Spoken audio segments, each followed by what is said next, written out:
I'd like to express my gratitude to you all, including Swamiji's, everybody. And today I got the feeling that it is an upsurge. Such a short notice you organized, and everybody came.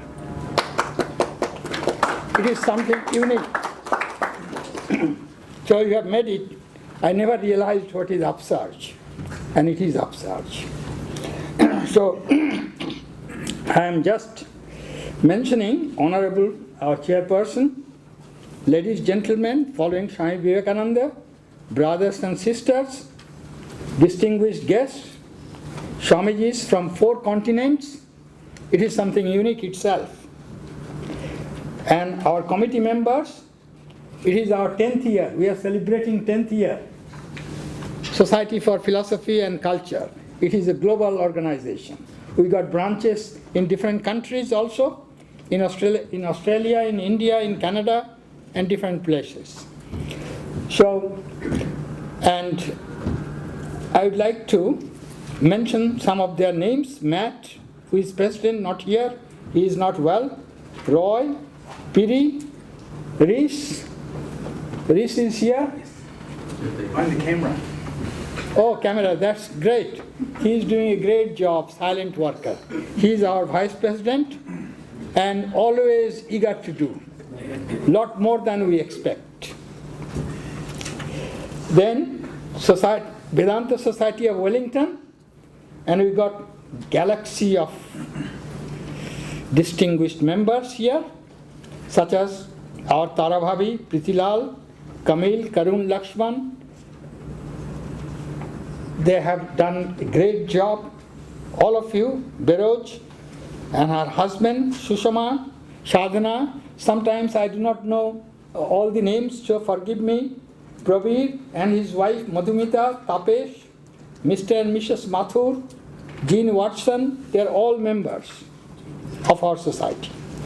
I would like to convey my heartfelt thanks and gratitude to you all for organizing the seminar on Vedanta philosophy to commemorate the 150th birth anniversary of Swami Vivekananda. This is my feeling about him, a great dedicated soul of India as well as the world. Why? As he has inspired a galaxy of thinkers, Nobel laureates all over the world. We require, 100 PhD theses to find out his impact, not 1 or 2. Great social workers he inspired, religious reformers, humanitarians, and philosophers all over the world. You name it, and you will find in his philosophy, theory of education, everything. He is to be considered as the universal being, I am claiming. Why? As he has not only substantiated the Advaita or the non-dualistic philosophy, but also suggested methods for using it in our daily or mundane life for the betterment of all. Theory and practice both, which is very distinctive. Since it is a unique event, I would like to thank not only our members, volunteers, speakers, sponsors, my friend Councillor Brian, but also Wellington and New Zealand as a whole for their support and encouragement. Everywhere I found support.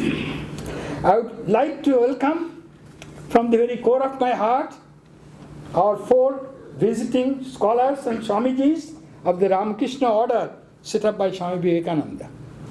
I am familiar with their centers, head office Belur Math, when I was very, very young, since 1948. I used to visit Dakshineshwar and Belur Math with my teachers also. Great. Swami Atmashananda, one of the founders of Ramakrishna Mission in Sydney, Australia, an organizer as well as coordinators of the tour of Swamijis all over Australia and New Zealand. It is a great occasion. Then Swami Tararandaji, former editor of Vedanta Keshari.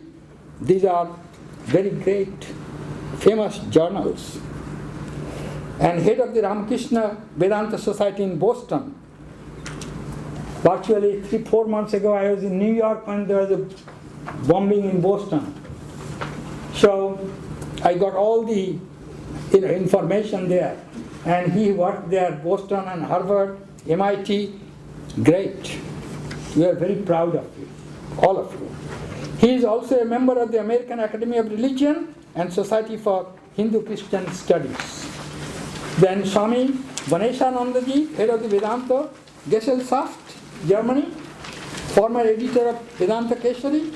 He has been traveling around the world to promote the ideals of Swami Vivekananda. Then Swami Sarvapriyanandaji Maharaj, I met him last year, we had seminar at Shama Prasad College. Great dedicated soul, Shama Prasad, a follower of Swami Vivekananda. And former principal of Teachers Training College, former registrar of Ramakrishna Mission, Vivekananda University. Now it is a university. 4 of my students went there and studied. It is a great place. At present, he is teaching the Monastic Training Center. Formerly, my guru used to teach, Pandit Dinesh Shastri, and headquarter of the Ramakrishna Mission. And he is also promoting various things, philosophy, education, management, and science. As you are aware, the aim of our Society for Philosophy and Culture, which we set up here 10 years ago, is to promote global philosophy and culture through a range of activities, such as dialogues, seminars, lectures, publication of books. Already we have published some books as well. Our activities promote better understanding between the diverse philosophical traditions of Europe, Asia, North and South, East and West. This seminar is unique in the history of Victoria University. Unique in New Zealand also, as Swamijis from different parts of the world are here to promote the oneness of Advaita Vedanta, which is for all. There is only one philosophy in the world we come across which is for all, that is Advaita Vedanta, because it is non-dualistic. Since it is a seminar on Vedanta philosophy, I was asked to say a few words. I would like to mention some of the themes of Vedanta, especially Advaita Vedanta. The word Vedanta literally means the end of the Vedas, literally. Veda means knowledge. How can there be end of knowledge? So that meaning is not acceptable. So what does it mean? The aims of knowledge. What knowledge aims at.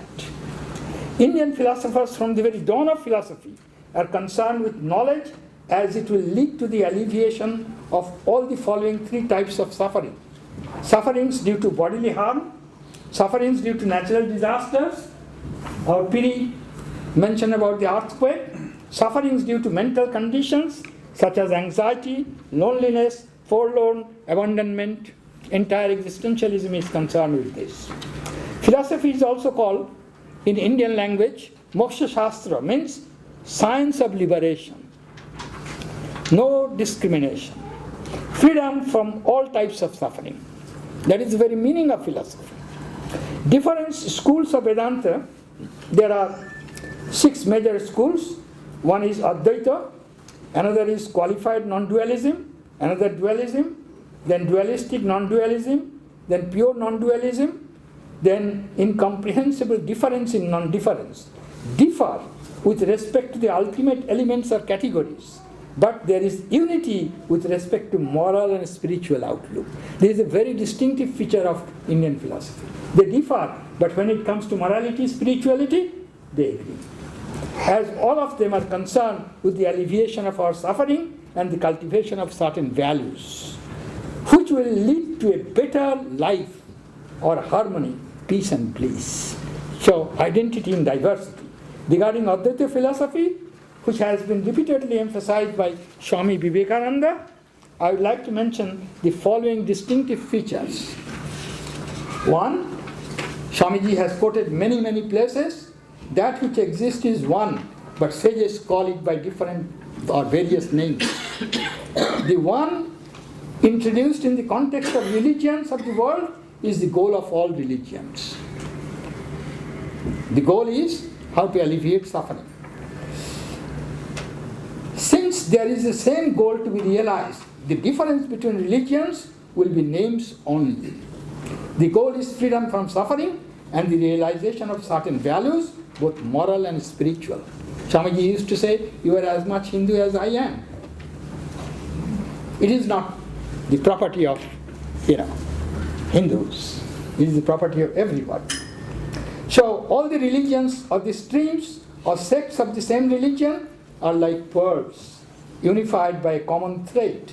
And here there is a famous quotation from the Bhagavad Gita. Then number B, the oneness has also been expressed in the message, the entire world is your relation. Vasudhaiva Kutumbakam. All of you are familiar with this. This message, which promotes love, kindness and compassion to all, as they are members of our family. All of us members of the same family.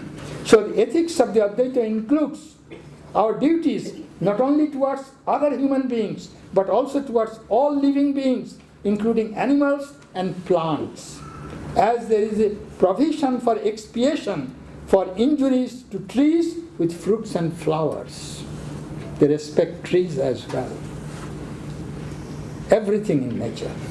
Hence, ethical duties are comprehensive and all-pervasive, not confined to human society only. This is a very, very unique feature of Advaita. Another feature of oneness is the identity between an individual self and the ultimate reality of Brahman, which is expressed in the great sayings. There are 4 great sayings. That thou art. I am Brahman. This Atman is Brahman. The identity between our real self, not the phenomenal self, and the ultimate reality justifies morality or identity of our values systems, as your suffering or happiness becomes my suffering or happiness. Only Advaita can substantiate why I should be compassionate to you, why I should alleviate your suffering. Oneness has also been expressed in the claim that Advaita Vedanta accommodates a range of views without having inconsistency. It is called Nirvirodhavada. It has no opposition. And I was surprised to know that some Western philosophers told me this concept is not present in the Western philosophy. I was told by some Western philosophers. Hence, it can accommodate not only the views of the idealist, but also the views of the atheist or the materialist, without abandoning oneness or the unity in diversity. Regarding Brahman, it is claimed that everything is Brahman. Hence, I am identical with everything as I am Brahman. The realist, the materialist, atheist, Marxist would deny this type of identity. On this point, I would like to claim that the Advaita can reconcile this conflict also. If I am Brahman means I am related to everything, as my welfare, peace and happiness depends on others, including other beings and nature at large. Hence, it not only reconciles the conflicting philosophical views, but also emphasizes our duties towards others, including the entire world. Hence, the oneness of Advaita philosophy would make the world nuclear-free, armament-free, strife-free, terrorism-free, global warming-free, and thereby pave the way for peace, bliss, and global harmony, as all is for without any discrimination. We are here, friends, brothers and sisters, to emphasize the oneness of the philosophy of Swami Vivekananda on his 150th anniversary, which is a remarkable and memorable event in the history of Victoria University, and you have made it. I am very grateful to you all for your cooperation, support, encouragement. Hence, I convey my heartfelt thanks to you all and offer my services for the promotion of our aims and the aims of our society. With this note, with this gratitude, now I would like to tell Piri to invite our